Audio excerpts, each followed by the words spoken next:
front. It goes up to about here where the fire is now trying to flow down and out, so it's mixing there and it's not actually combusting there very well.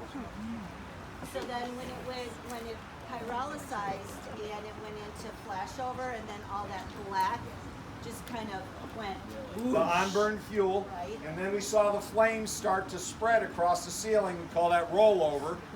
And then the radiant heat from the flames at the ceiling, you saw the white vapor coming off the carpeting. The carpeting was going from a solid to a gaseous fuel due to pyrolysis, right? All that got up into the hot layer and entrained into the combustion zone and burned. But again, it would like more than 21% oxygen to burn clean. If it had 30 or 40% oxygen, it might burn clean. It'd give off more heat, but it would be more efficient burning and we wouldn't see that soot. And Dan, if the firefighters didn't come in and put this out, about how long would it take for this to burn? Because you've used. This would burn for long. I mean, this Yeah, is part I of the just- problem in the wildland-urban interface. Normally, when you have a wildland fire, the flame front moves pretty quickly through the area and just burns. When it gets into houses, the house can burn for an hour, hour and a half, 2 hours, and continue to generate embers that whole time. And then those embers in dry, windy conditions can go a quarter mile, half a mile, and continue to spread flame ahead of it. Because they're jumping. Oh, definitely. Santa Ana winds are Yeah. tearing up LA right now. Right. Exactly. Right. And where's Steve? Oh, he did. So I know this is something that you guys are starting to look into a little bit. Are those wildland fires? Well, how to help the firefighters initially. Yeah. Sorry, how to help the firefighters. Yeah. But So you're- what Dan was just talking about, the reason that he wanted to show you this is because this is in fire forensics. This is what you're learning and what you'll teach the So kids. that still protected the floor. That's why the floor is clean, because again, polyurethane foam, not a good conductor, good insulator of heat. And so even though it burned most of the way through, it's still clean and unburned or melted on the back side. But when- again, give it another 30 seconds and it'd probably go away and we'd be burning the floor. But when you get to the back of the room where it started, will that floor look like that? Let's see. Yeah, let's see. Come on. You want- It burned through. It burned through already because we had the drop down.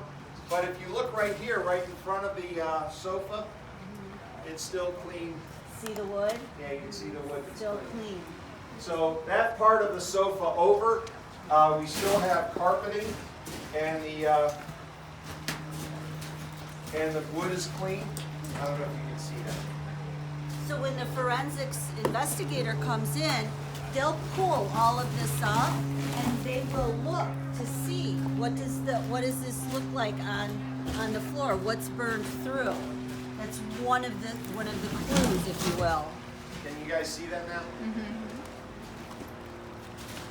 So again, that's a protected area, and that's another idea of, hey, where did the fire start? How would it, if this burned first and this burned later, how would this part have burned here but not that? And we can look at the inside of the sofa as well. What's charged? So we can see where it would have melted and dripped and burned down. And in this particular case, we know it's an incendiary fire. We know it's arson because the arsonist left behind their matchbook. So we've got some wires here we can't account for. And a little piece of the matchbook that had crumbled on me.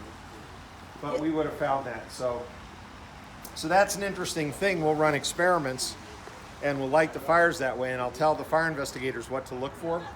And so then they come and they say, all right, we found it here, but that's not intuitive to us because we would have put the fire in another place. Then we have to go through, explain the ventilation and the flow path to them, and then they get it. So But the other thing too is note the sofa. Note how there's more burn damage on this side. The cushion completely gone. The foam, like more burnt down than the foam on this side. The whatever foam insulation part completely gone over here. Yet there's still some over there. And if you look underneath here, you can even still see some of the fabric is left. But there's absolutely none over here. some of the things that the kids will be looking at as they're going through the whole forensics program. That's part of the investigation. So if we put the sofa against this wall or near in a area in front of a doorway and we lit it on the back corner and we let it go to post flashover, where would most of the burn damage be? It'd be on the front, right? So then it would be on the opposite side of where it was ignited. Right? Yep. So these are the they say things- in embezzlement cases, follow the money. So for fire investigation, follow the oxygen. Where's the fire getting its oxygen? So isn't that kind of cool though, if you think about it?